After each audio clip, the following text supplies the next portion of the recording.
Shalom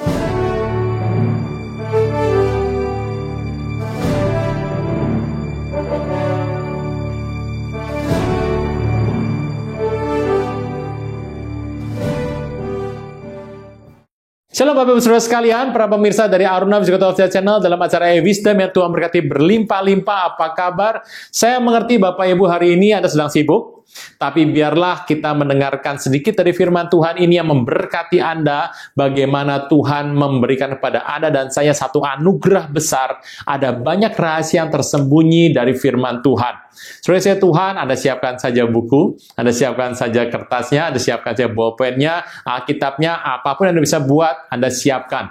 Dan ketahuilah Bapak Ibu, bahwa Tuhan memberkati Anda berlimpah-limpah. Anda yang sudah memberikan doa, daya, dan dana, terima kasih Bapak Ibu. Saya akan mengembalikan ini bagi kepentingan kerajaan Tuhan, dan biarlah nama Tuhan dipermuliakan. Saudara Tuhan, Anda yang sedang mengalami masalah keuangan, Anda sedang mengalami masalah kesehatan, masalah keluarga, dan lain sebagainya. Anda harus mengerti bahwa masalah-masalah ini adalah masalah yang sementara. Sedangkan Tuhan itu kekal. Tuhan menghendaki supaya engkau tidak ditimpa masalah-masalah yang membawa engkau pada kejatuhan. Tapi biarlah Tuhan mengajar kita untuk membangun kita kembali.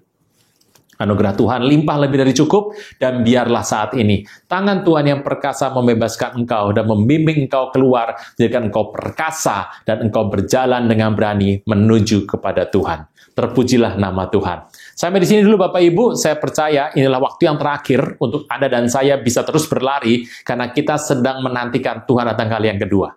Betapa kita ingin bahwa Tuhan nanti satu hari kelak, kalau kita bertemu, kalau boleh Bapak Ibu ya, Anda akan bisa bersama-sama bersukacita melihat Tuhan, dan Tuhan akan berkata, "Hambaku yang setia." Terpujilah nama Tuhan. Shalom. Shalom Bapak Ibu Saudara sekalian, para pemirsa dari Aruna Musical Official Channel dalam acara Wisdom yang Tuhan berkati berlimpah-limpah. Hari ini kita membahas mengenai gembala dan nelayan. Kalau saya bertanya sama Anda, apa pekerjaan mata pencaharian yang menjadi fokus orang-orang di PL dan di PB? Anda mungkin berpikir, kalau orang di PL, gembala Pak. Karena adalah gembala kambing, gembala domba itu banyak di PL. Sedangkan kalau di PB, Anda pasti menyebutkan, nelayan. Karena murid-murid Yesus adalah seorang nelayan. Nah, Bapak Ibu, seorang gembala, seorang nelayan ini adalah profesi utama. Jadi bukan satu-satunya, tapi utama yang ada di PL dan PB. Tetapi kalau kita melihat, saya mengerti Bapak Ibu sudah membaca kitab PL, saya akan mengajak Anda untuk mendalami lebih dalam lagi mengenai maksud hati Tuhan, yaitu seorang gembala dan seorang nelayan. Kalau kita mengerti Musa adalah seorang nabi besar, nabi yang menjadi the prophet of law, nabi hukum yang nomor satu di muka bumi ini terbesar, yang digandrungi dan dipuja oleh banyak orang, itu namanya Musa. Nah, saudara Tuhan, Musa itu adalah seorang Lewi. Firman Tuhan yang berkata di masa kecilnya, dia itu dididik, dibesarkan di istana Firaun bersama dengan anak Firaun. Dan kemudian dia menjadi besar di sana itu sampai kemudian dia ribut dengan seseorang, kemudian menjadi besarlah di Mesir, masalahnya, dan Musa lari ke Midian. Dan di Midian itu dia menjadi gembala kambing domba selama 40 tahun. Bayangkan Bapak Ibu, Musa menjadi seorang penggembala kambing domba selama 40 tahun, dan akhirnya Tuhan mempercayakan diri kepada Musa, dan Musa menjadi seorang pembebas, membebaskan bangsa Israel, kemudian keluar dari Mesir dan pergi ke tempat tanah perjanjian.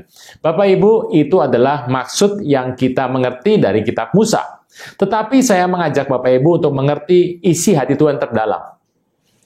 Waktu Musa menjadi seorang gembala, kita tahu Musa menjadi gembala dan kemudian menjadi seorang pembebas bagi bangsa Israel. Kalau saya tanya kepada Bapak Ibu, apa yang sebetulnya Tuhan inginkan di hidup ini? Kalau saya melihat Bapak Ibu, ini adalah panggilan Tuhan dalam diri Musa, adalah panggilan yang luar biasa sekali. Kita cut sebentar, kita membaca firman Tuhan Bapak Ibu. Dalam Yeremia pertama ayat ke-5 dikatakan, "Sebelum aku membentuk engkau dalam rahim ibumu, aku telah mengenal engkau.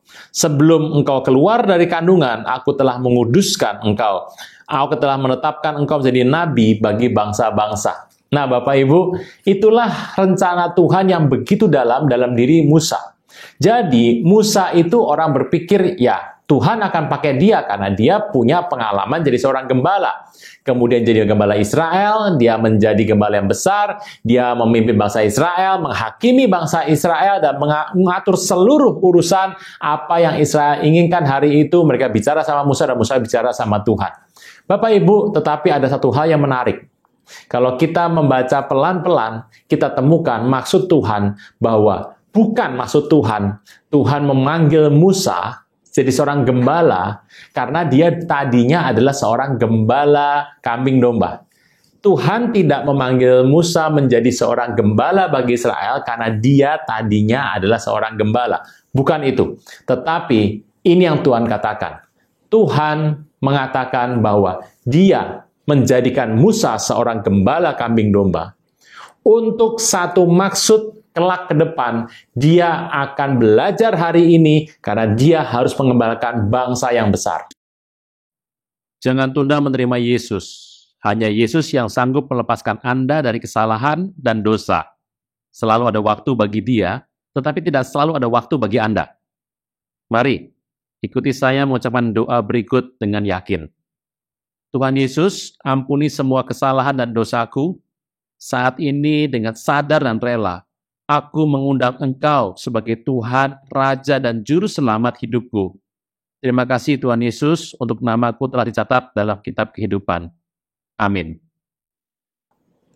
Peristiwa ini terus kita akan mengerti dalam arti adalah setia dalam perkara yang kecil, kelak akan mendapatkan perkara yang besar. Musa menjadi seorang gembala. Musa bukan seorang gembala. Musa adalah seorang prajurit dididik dengan pelajaran yang bagus sekali di tanah Mesir.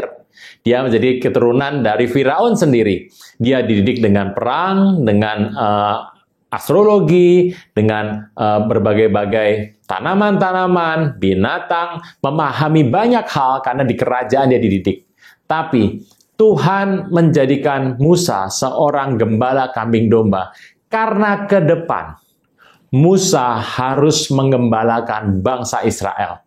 Bangsa ini akan dibawa oleh Musa sekitar waktu itu 600.000 orang, kurang lebih. Belum ditambah dengan orang-orang yang menggabungkan diri dengan mereka, belum ditambah dengan anak-anak, wanita, mungkin sekitar 3 juta hari itu. Tapi Bapak Ibu, Musa ini sudah mengerti panggilan Tuhan. Tuhan menjadikan Musa seorang gembala. Tapi kelak Tuhan mengerti dia akan menjadi gembala. Hal yang sama dengan nelayan, Bapak Ibu. Kalau kita mengerti soal nelayan, murid-murid Tuhan Yesus adalah seorang nelayan. Kenapa Tuhan memanggil murid-murid kemudian dari nelayan menjadi penjala manusia? Ya karena mereka seorang nelayan dulunya. Oh, Bapak Ibu, kita harus mendapati satu hal yang lebih dalam daripada itu. Tuhan menjadikan mereka seorang nelayan. Karena kelak mereka harus menjadi penjala. Bapak Ibu, ini katanya tipis sekali. Saya pelan-pelan Bapak Ibu ya. Tuhan menjadikan murid-murid Tuhan Yesus sebagai seorang nelayan. Karena di masa depan, nanti Tuhan akan menunjuk murid-murid ini menjadi penjala manusia. Nah Bapak Ibu, kalau Anda mengerti hal ini hal yang luar biasa. Banyak sekali nelayan. Nelayan ada di mana-mana, di setiap kota ada Bapak Ibu, dan profesi nelayan adalah profesi yang umum. Tetapi Tuhan mengatakan, aku memanggil nelayan ini karena satu hari nanti aku akan menjadikan mereka sebagai penjala manusia-manusia. Ini yang terjadi atas diri nelayan murid-murid Tuhan Yesus. Bapak Ibu, hari ini, kalau engkau mendengar kisah ini, mungkin engkau berkata, aku akan dipakai menjadi A, makanya hari ini saya melakukan ini. Oh Bapak Ibu, jangan seperti itu. Tetapi, waktu Tuhan ingin menjadikan engkau A di masa depan, maka Tuhan membuat sebuah proses engkau menjadi seorang nelayan, menjadi seorang gembala, menjadi seorang akuntan, menjadi seorang insinyur, seorang dokter. Inilah rencana Tuhan, tapi bukan itu yang utama. Karena yang utama adalah engkau akan jadikan pekerjaan Tuhan yang utama. Pekerjaan Tuhan yang menjadi baik, yang menjadi besar, yang menjadi luar biasa dalam hidup Anda. Mungkin kau melihat hari ini seorang dokter, seorang penjaga toko, seorang akuntan, seorang fotografer, seorang sutradara. Bapak Ibu, itu adalah perjalanan. Kelak Tuhan ingin menjadikan engkau sebagai penjala manusia yang melakukan kehendak Tuhan di masanya engkau hidup. Bapak Ibu Saudara sekalian, itulah maksud dari rencana Tuhan yang besar. Rencana Tuhan yang dahsyat sekali. Hari ini kalau engkau mengerti Tuhan menjadikan engkau sesuatu karena Tuhan punya rencana. Tuhan punya rencana di masa depan. Anda akan menjadi sesuatu bagi pekerjaan Tuhan. Sungguh luar biasa, saya mengerti ini akan memberkati kita semua. Engkau dan saya dipanggil untuk satu maksud. Jadi hari ini, kalau engkau mengatakan iya sama rencana Tuhan, engkau akan masuk dalam rencana yang lebih besar lagi. Orang bisa berkata, saya sudah cukup di sini. Saya sudah cukup mengatakan ini. Berarti orang itu ya cukup sampai situ saja, Bapak Ibu. Tapi kalau Anda mengatakan, aku mengerti. Kenapa saya jadi seorang fotografer? Kenapa saya jadi seorang akuntan? Kenapa saya jadi seorang dokter? Karena saya kelak satu hari Tuhan memanggil saya menjadi penjala manusia. Dengan kata lain, kalau engkau melakukan pekerjaan Tuhan, itu utamanya sudah engkau dapat. Bapak Ibu, jangan kecil hati. Jangan merasa apa yang kau lakukan ini kecil. Karena apa yang Tuhan rencanakan dalam hidupmu adalah rencana yang besar. Dan Tuhan mengerti, engkaulah tujuan untuk Tuhan lakukan ini dalam hidupmu. Kita melihat Musa dipakai oleh Tuhan menjadi gembala orang Israel. Dan murid-murid Tuhan Yesus menjadi penjala banyak jiwa. Hal ini adalah rencana yang dahsyat dan besar. Berapa Anda mengerti hal ini? Mari pikirkan baik-baik. Karena engkau hari ini melakukan pekerjaan A, sebab Tuhan punya rencana yang terkait dengan A itu di masa depan. Rencana Tuhan yang luar biasa. Itulah rencana yang besar yang Tuhan sediakan dalam hidup Anda dan saya. Maukah Bapak Ibu Saudara sekalian Anda mengerti ini, supaya engkau dipakai oleh Tuhan? Terpujilah nama Tuhan. Shalom.